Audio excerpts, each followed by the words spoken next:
UP के मुरादाबाद से सनसनीखेज मामला सामने आया है। यहाँ एक युवती ने अपने भाई और अपने दोस्त के साथ मिलकर अपने प्रेमी की ही हत्या कर दी है। प्रेमी का धड़ खेत में मिला जबकि उसका सिर काटकर 2 किलोमीटर दूर फेंक दिया। दरअसल मोहल्ले में बदनामी होने के बाद महनाज और उसके भाई सद्दाम ने सोनू की हत्या की साजिश रची थी। भाई बहन इतने गुस्से में थे कि वो किसी भी कीमत पर सोनू को मारना चाहते थे। उन्होंने 2 दिन तक हत्या की प्लानिंग की। तीसरे दिन महनाज ने सोनू को कॉल करके जंगल में बुलाने का प्रयास किया, लेकिन वे सफल नहीं रहे। चौथे दिन जब महनाज ने बुलाने पर सोनू मिलने के लिए सैफनी क्षेत्र के गन्ने के खेत में पहुंचा तो वहां पहले से मौजूद सद्दाम और उसके दोस्त रिजवान ने सोनू को पकड़ लिया। महनाज ने पैर दबा लिया और सद्दाम ने सोनू की गला काटकर हत्या कर दी। सिर को धड़ से अलग कर 2 किलोमीटर दूर ले जाकर डंपिंग ग्राउंड में फेंक दिया था। बिलारी के सहसपुर निवासी सोनू की ननिहाल रामपुर के सैफनी के मोहल्ला मजरा में है।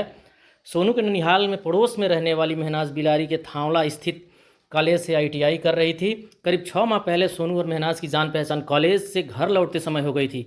तब दोनों ने एक दूसरे के मोबाइल नंबर ले लिए थे। दोनों के बीच बातचीत बढ़ी तो सोनू ने अपनी ननिहाल में ज़्यादा आना जाना शुरू कर दिया। एक दिन सोनू ने महनाज को अपने पास बैठाकर फ़ोटो खींच लिए थे।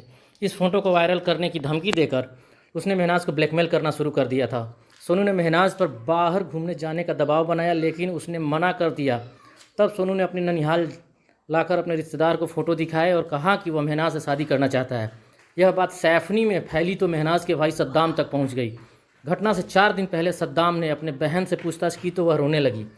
इसके बाद उसने अपनी आप बीती सुनाई। सद्दाम और महनाज ने सोनू को सबक सिखाने और उसकी हत्या करने की साजिश रची। 2 दिन तक पूरा प्लान तैयार किया गया, जिसमें सद्दाम ने अपने दोस्त रिजवान को भी शामिल कर लिया। तीसरे दिन महनाज ने सोनू को कॉल कर उसे बरुआ पुल के पास जंगल में आकर मिलने के लिए बुलाया, लेकिन उस दिन सोनू नहीं आया। इसके बाद युवती, उसके भाई का और दोस्त घर लौट गए थे। 9 सितंबर को फिर से महनाज ने कॉल की। जैसे ही सोनू ने गन्ने के खेत में पहुंचा तो उस तीनों ने दबोच लिया, रस्सी से उसके हाथ पैर बांध दिए और छुरी से गला रेत कर हत्या कर दी। पुलिस पूछताछ में सद्दाम ने बताया कि जब महनाज ने सोनू के पैर दबा लिए और रिजवान ने उनके हाथ पकड़ लिए, इस दौरान उसे पिछले 4 दिन का एक एक पल याद आने लगा। हत्या के दौरान उसने कहा कि तेरी वजह से बदनामी हो रही है, 4 दिन से घूट रहा हूँ, आज मुझे चैन मिलेगा। आरोपी ने पूछताछ में कहा कि उसे हत्या का कोई पछतावा नहीं है। तीनों हत्या आरोपियों ने ऐसी प्लानिंग की थी कि मौके पर कोई सबूत न छूटे। इसके लिए तीनों थैली में अपने अपने कपड़े, बोतल में पेट्रोल, रस्सी और छुरी ले गए थे। हत्या करने के बाद सोनू का सिर थैली में रख लिया था। इसके बाद उसने कपड़े उतार दिए थे और मृतक की पहचान न हो इसके लिए आरोपियों ने हर तरह से प्रयास जारी रखा। आरोपियों का सिर 2 किलोमीटर दूर डंपिंग ग्राउंड में फेंक दिया था। इसके बाद तीनों आरोपियों ने पहले अपने कपड़े बदले और दूसरे कपड़े पहन लिए थे। खून से सने कपड़े पेट्रोल डालकर जला दिए थे। बोतल भी आग में डाल दी थी। इसके अलावा सोनू और महनाज का मोबाइल भी तोड़ दिया था।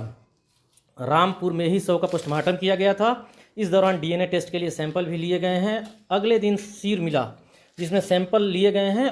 वह पुलिस दोनों सैंपल को मिलान कराने के लिए DNA टेस्ट कराएगी। सैंपल मुरादाबाद के विधि विज्ञान प्रयोगशाला में भेजा जा रहा है।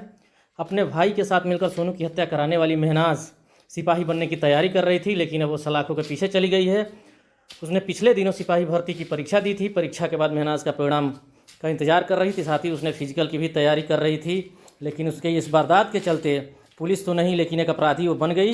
लेकिन इस जघन्य हत्याकांड के बाद जेल पहुंच गई है।